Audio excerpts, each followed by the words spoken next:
Interesting. What is the functional difference between running green tubing and red tubing um, at 0.3 mils a minute?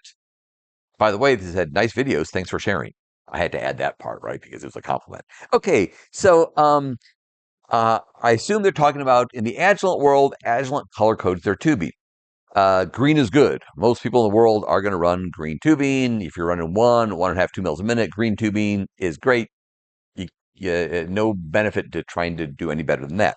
But if you're running at a very low flow rate, like 0.3 mils a minute in this question, you will notice that the green tubing is a little too big.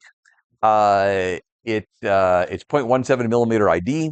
It's a little too big if you're running below 0.5 mil a minute. At that point, you should switch to the red tubing. Red tubing is 0.12 millimeter ID.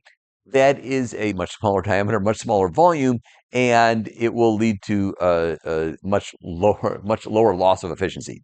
So when you go to lower flow rates, you're going to see an efficiency loss because we're not sweeping the tubing as quickly. We need then to minimize the volume of the tubing, and a great way to do that is switch out all the green tubing for red tubing.